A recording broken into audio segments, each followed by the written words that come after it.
you will be tempted to stand up to see the beautiful water stopping point, yet we are close to the halfway point where we will switch sides of the ride, so please, you won't miss any of the sights, so please don't stand up. Now this is an opportunity to look for whales, as well as dolphins and turtles. If you want to spot any whales, look up at the horizon down a little bit. There may be some whales, some white spouts. If there's a boat, sometimes they're watching for whales, so you can watch around any of the boats in the far distance. Dolphins are usually about halfway between the horizon and the shoreline. And turtles, they may be close to the shore. And I'll point out when we get our closest point to the shore. Okay, I nutty belly along. That means it's very beautiful to see today.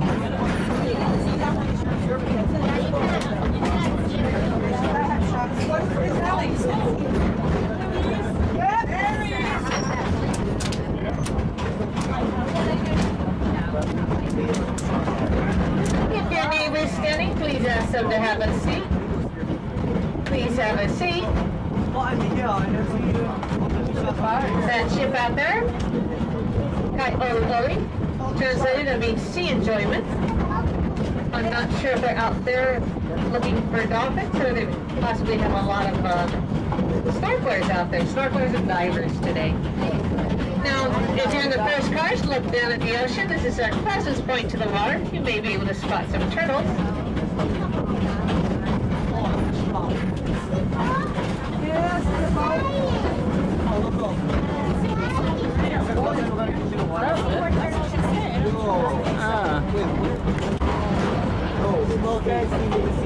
If you look out at the ocean, you see an area with a strange current, and we may be able to see some divers or snorkelers. That area has warm water. And the reason it has warm water, if you look to the Malta side, is because of this power plant, Kahe Point Power Plant. That power plant burns fuel, and they need to cool down the equipment from that burning the fuel. So they take in cold ocean water to cool down the equipment. That water is now hot and too hot to return the ocean. So it is pumped out to what is called a catchment basin, where the hot water is mixed with the cold water and then pumped out 100 feet into the ocean.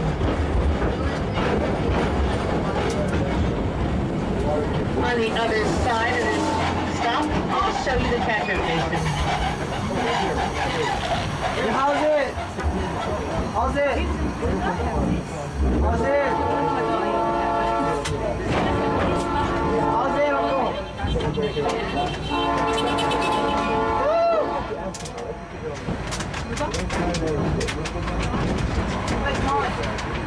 Look at how dry the trees are. Not a lot of green in these trees.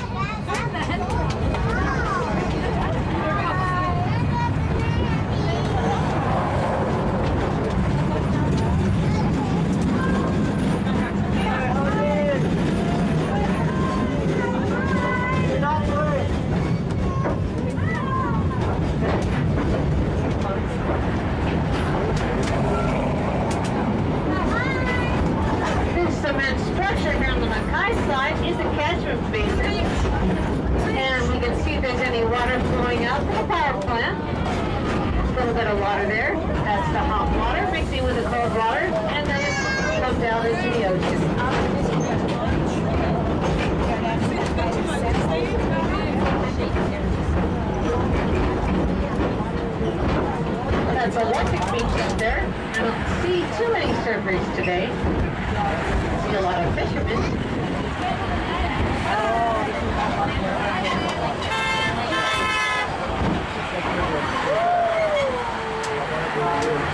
This is our halfway point. Please stand up. Everyone please stand up. We're sitting there looking like it's on top of a fireball. Watch out for the rolling fire. Watch out for the fireball. Do you want one, kid?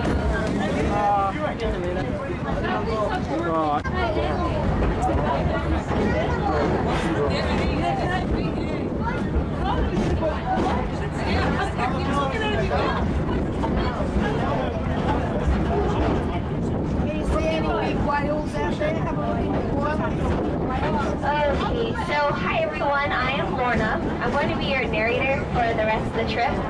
And Barbara, she talks about all the cool things you guys saw on the way out. And on the way back, I focus more on the cool history things. So you guys can just sit back, relax, and enjoy all the good stories I have for you guys. There's another immigrant. Oh, barbecue.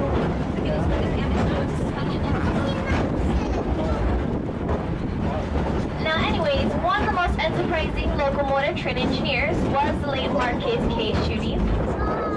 Marcus Schutte was born into a railroading family in 1904 and grew up to drive a big Mikado-type steam locomotive that pulled a freight train. During World War II, fishing or any ocean activity was banned. It was considered martial law because they thought if you were on the ocean, but you were not a part of the military, you were a spy. But one night, Marcus and his crew, they got hungry and they wanted fish. So as they're coming back from Pahuku, they were heading towards the west side. They stopped along a deserted stretch of shore down at Kaena Point. The crew went down to the tide pools, they caught a fish, they cleaned it, they seasoned it, then they put it under the steam dome that was covered by a metal jacket. And then not including they made one more stop to buy the fried rice, and a pretty good meal of fish and fried rice.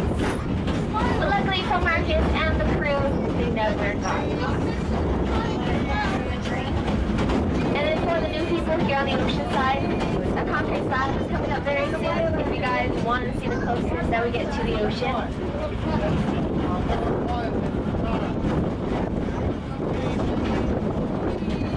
And I know I literally just started talking, but I'm actually going to continue after the Paulina area, just to give you guys, a little time for guys to enjoy the ride.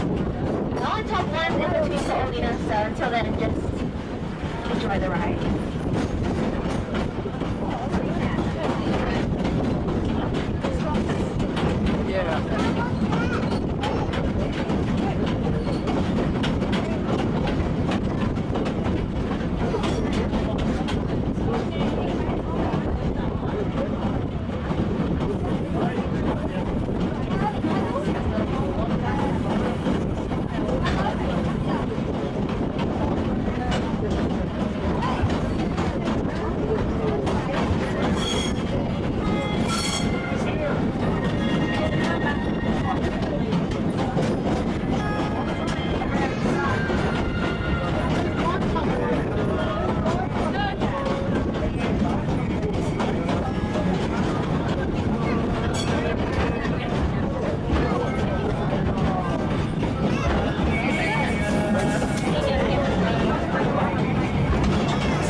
listen to awesome music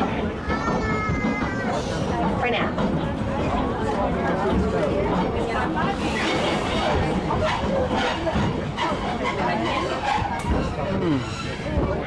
It's a nice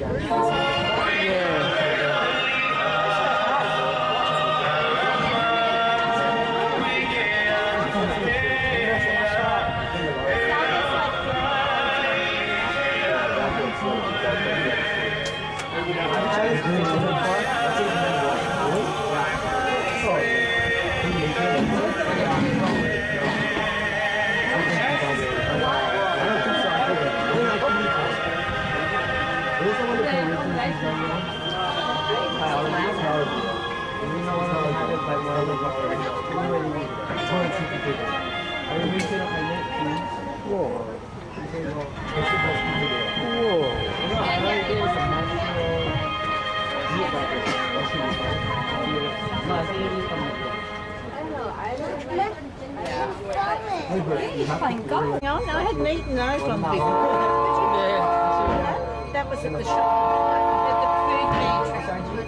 It'd probably be all right with a cup of tea, but it's a bit dry. But she ate it, didn't she? Yeah, she ate it.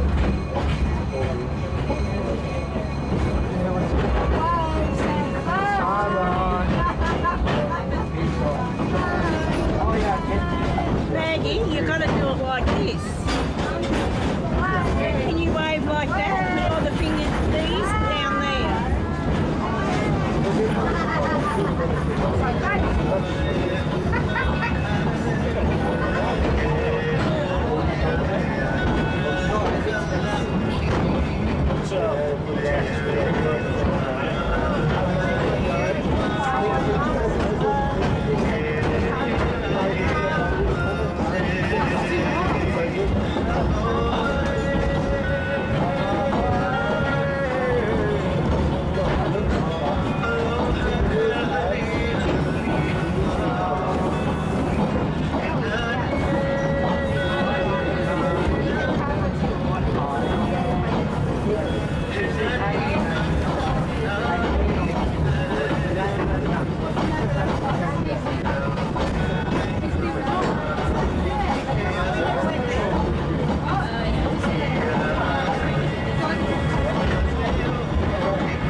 What do you get for that?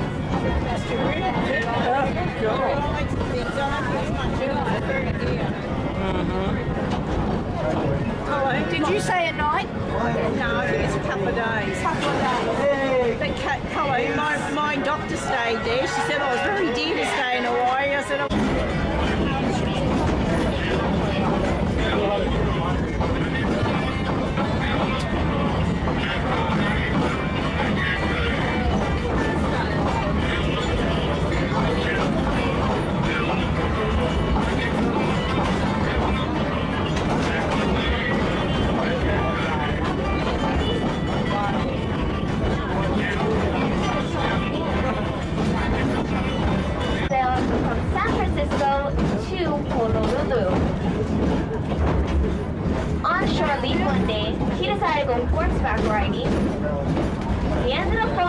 force and he broke his leg.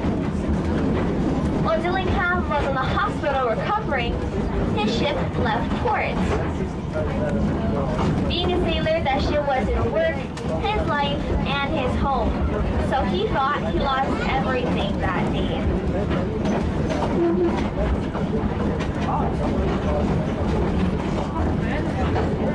But it wasn't too long after Dillingham recovered, he became quite wealthy and influential in the early Honolulu community. And along with his various business ventures, he believes that the Evercoral Plains was an excellent location for a human settlement.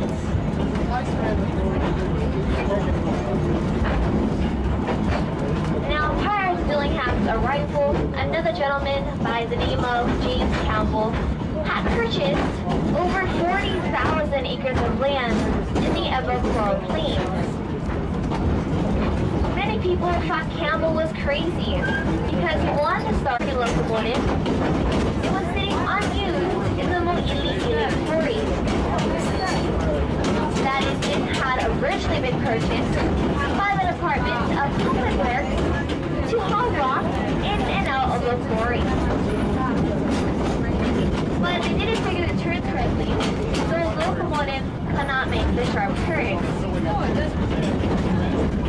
Dillingham was delighted, so he bought that engine. He named her Kawila, which means lightning in Hawaiian. Gave her the special number 6, as his daughter was 6 years old at the time. He then got her cleaned and painted, ready for that day.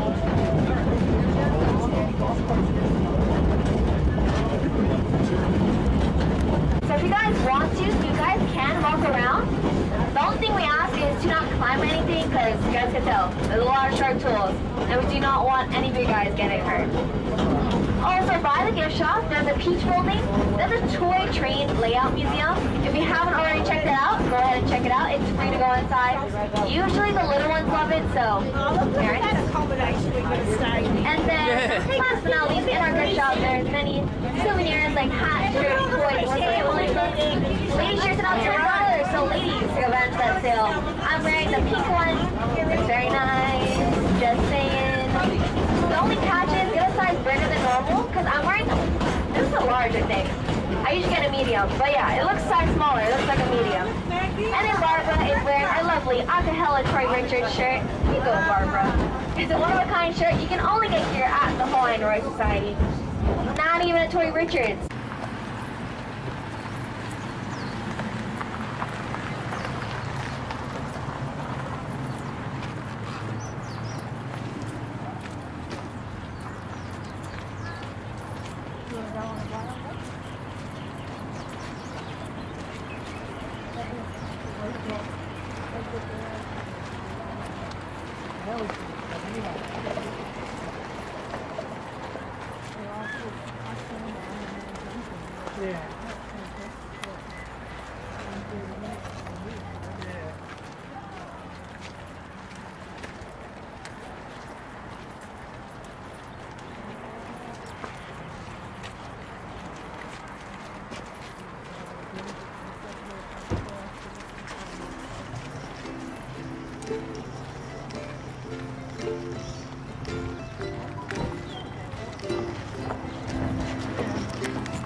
This is what they do in Hawaii. Shop.